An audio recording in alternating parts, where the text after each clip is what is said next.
요새 인터넷이나 유튜브에서 이런 글들과 말들 보신 적 있으신가요? 강약, 약강, 약, 강강약 이 단어요. 은행에 가서 은행원에게 소리 지르는 사람, 서빙을 하는 사람들에게 폭언을 하는 사람들, 힘없는 사람들에게 무리하게 구는 사람들이요. 또 오은영 박사님이 상담을 하는 금쪽 같은 내 새끼라는 프로그램에서 주인공인 아이들을 보면 또 많이 좀 오버랩되는 단어죠. 강한 사람에게는 약하고 약한 사람에게는 강한 사람들이에요. 우리도 이렇게 약자의 입장에서 꼼짝없이 당하고 나면 그날 하루가 아주 엉망이 되는 경험들이 있으실 겁니다. 이렇게 극심하게 꼼짝없이 정통으로 갈굼당하면 그 스트레스로 내 하루가 망쳐지는 것은 시간 문제겠죠. 이럴 때 내 소중한 하루를 망치지 않게 하는 방법이 있으면 좋을 텐데 라는 생각을 저는 해봤어요. 그래서 이럴 때 나를 지키는 방법이 있을까 하고 찾아봤더니 방법이 있더라고요. 한 3가지 정도로 압축되더라고요. 그래서 이번 영상에서는 쉽게 따라할 수 있는 그런 방법들 중 3가지를 한번 이야기해 보려고 합니다.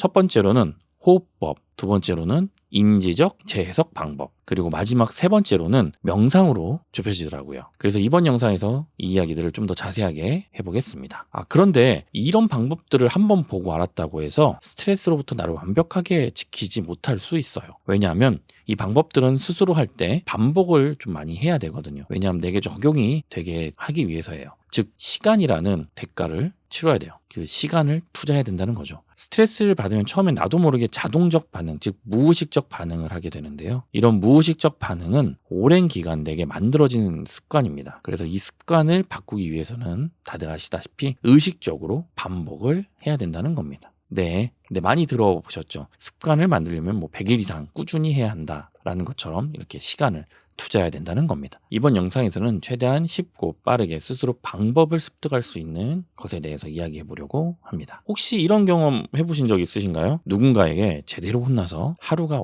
통째로 무너지는 그런 날이요. 이런 경험을 하고 나면 하루가 아예 그냥 삭제가 되죠. 머릿속은 복잡해지고 그래서 말수는 줄어들고 심지어는 밤에 뒤척이기까지도 하죠. 이럴 때 이런 내가 그냥 기분이 상해서인가? 라는 그런 생각만 하지 않으셨나요? 그런데 이렇게 하는 건 단순히 기분이 상해서만 나타나는 증상이 아닙니다. 이건 내가 스트레스 반응이라는 것에 들어갔기 때문인데요. 이 스트레스 반응에 들어가면 교감신경이 작동해 심장 박동수는 빨라지고 호흡은 얕아지며 이성적 사고를 담당하는 전전두엽 기능이 일시적으로 정지하게 된다고 합니다. 이런 상태에 놓이면 결국 사소한 실수에도 과잉 반응을 하고 하루의 생산성이 바닥으로 떨어지는 악순환이 시작된다고 합니다. 다들 한 번씩은 경험을 해보셨을 거예요. 만약 내가 높은 스트레스 상황에 놓여서 스트레스가 심한 사람이라면 아마도 하루는 이런 패턴의 모습을 보일 것 같아요. 머릿속은 복잡해져 있고 말수는 줄어들고 심장 박동수는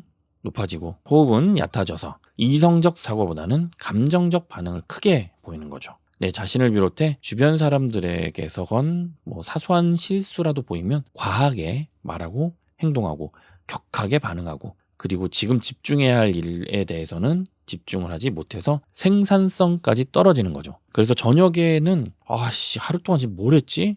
잘 모르겠다 라고 하면서 이런 비효율적인 하루를 보내는 패턴일 겁니다. 이게 단순히 하루로 끝나면 좋은데 매일매일 이런 패턴 속에 빠지면 인생이 점점 풀리지 않는 경험을 하고 있을지도 모릅니다. 이 이야기를 듣고 이거 내 이야기 같다라는 생각이 드시는 분들도 있을 것 같아요. 먼저 앞에서 이야기한 신체적 반응은 스트레스 반응, fight or flight response, 즉 투쟁 도피 반응이라고 합니다. 이 투쟁 도피 반응 이론은 하버드 의학대학의 생리학과 미국 생리학자인 월터 브래드포드 캐넌이 그의 저서 신체의 지혜에서 그의 이론을 대중에게 선보였다고 합니다. 이 이론은 위협적인 상황에 직면했을 때 교감신경계의 전반적인 활성화를 통해 싸우거나 또는 도망치는 반응을 준비한다는 것입니다. 이 반응은 자율신경계 중 교감신경계의 활성화를 중심으로 일어난다고 하는데요. 위협이 감지되면 뇌는 부신수질에서 카테콜라민, 노르에피네피린, 에피네피린의 분비를 한다고 해요. 그래서 그렇게 된다고 하는데요. 제가 말하면서도 이 내용이 좀 어려운 것 같은데 결국 스트레스의 상황에 놓이면 투쟁 도피 반응으로 신체가 반응한다는 이야기를 할 수 있습니다. 이때 신체 반응으로 심장 박동이 빨라지고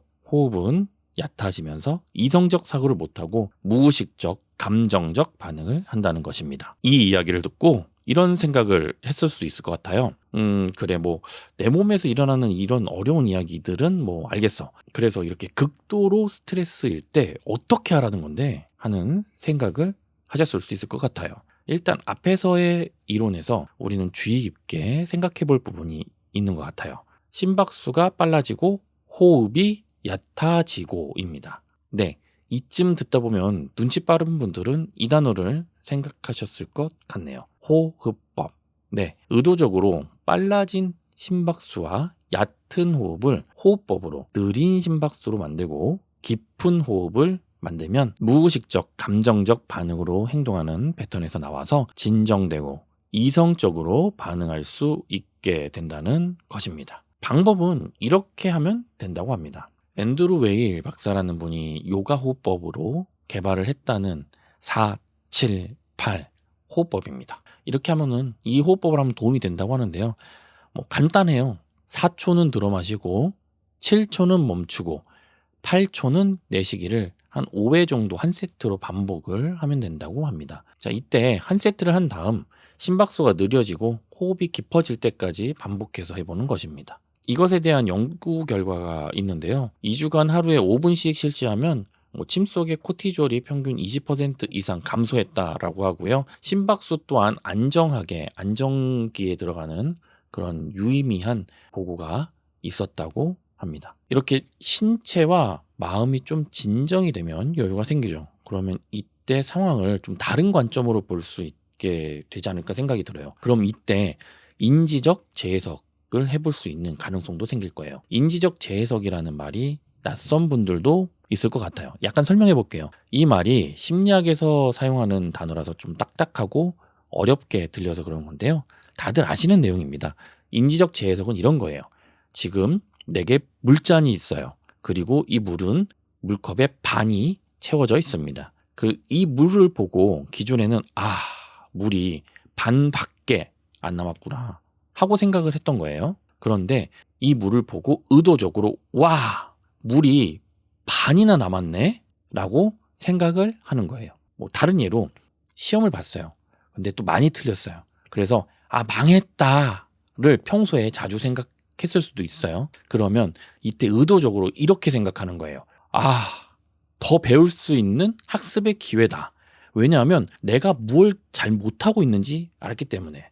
이렇게 프레이밍을 바꾸는 겁니다. 그러면 이때 편도체 흥분이 진정되고 긍정 정서가 증가한다고 합니다. 또 이런 여유가 있는 상황에 있다 보면 평소에 이제 마음 챙김 명상을 또 해볼 수 있는 그런 시간도 가질 수 있을 것 같아요. 그러다 보면 습관을 만들어서 쉽게 감정적이지 않게 되고 이성적으로 평정심을 유지할 수 있게 될 것 같습니다. 실제로 마음챙김 명상에 관련된 이런 내용이 있는데요. 8주간 마음챙김 명상 프로그램에 참여한 사람들은 불안, 우울, 스트레스 지수가 크게 감소했다라는 연구 결과가 있어요.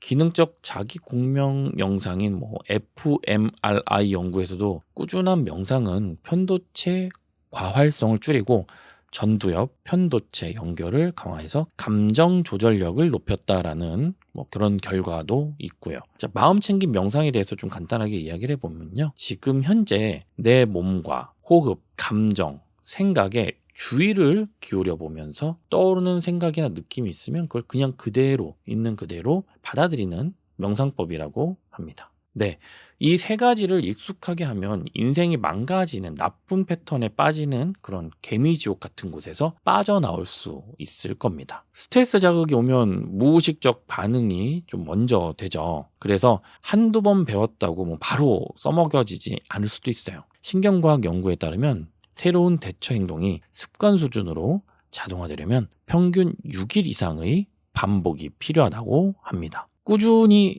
호흡법과 인지재해석 그리고 마음챙김 명상 등을 연습하다 보면 이게 시간이 쌓이겠죠. 그렇게 쌓이게 되면 내가 만들어 놓은 습관으로 인해서 스트레스의 자극이 왔을 때 예전과는 다르게 반응할 수 있게 될 겁니다. 그런데 이런 분들도 계실 수 있을 것 같아요. 진짜 이거 다 해보고 반복도 했는데 다시 예전으로 돌아가는데 그럼 그때 지금 이거 어떻게 해야 되는 거야 하는 분들도 계실 거예요. 그러니까 기존에 이런 것들을 알고서 지금 이 영상을 보시는 분들 중 이런 분들이 있겠죠. 그런 경우에는 이걸 좀 의심해 봐야 할 수도 있어요. 내 속에 무언가 뿌리 깊은 무의식적 저항이 있을 수 있다라는 거예요. 다르게 얘기하면 무의식 깊은 곳에서 습관을 구축하지 못하게 방해하는 것들이 있을 수 있다는 겁니다. 이때 무의식적 저항의 근본 원인을 탐색할 수 있는 상황이 돼야 되고요. 그래야 그 근본 원인을 알게 되고서 그 다음 치유라던가 더 나아지는 방법을 찾을 수가 있게 되겠죠.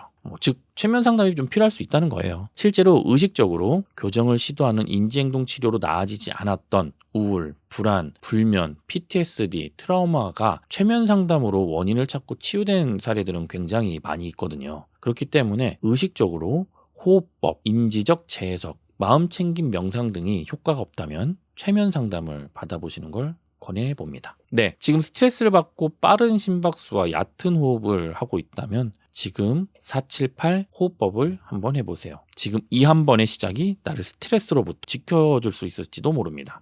네, 지금까지 이 영상이 도움이 되셨거나 재미가 있으셨다면 좋아요 부탁드립니다. 영상을 만드는데 큰 힘이 됩니다. 앞으로 더 좋은 영상들이 준비되어 있으니까요. 앞으로도 또 뵐 수 있기를 바라겠습니다.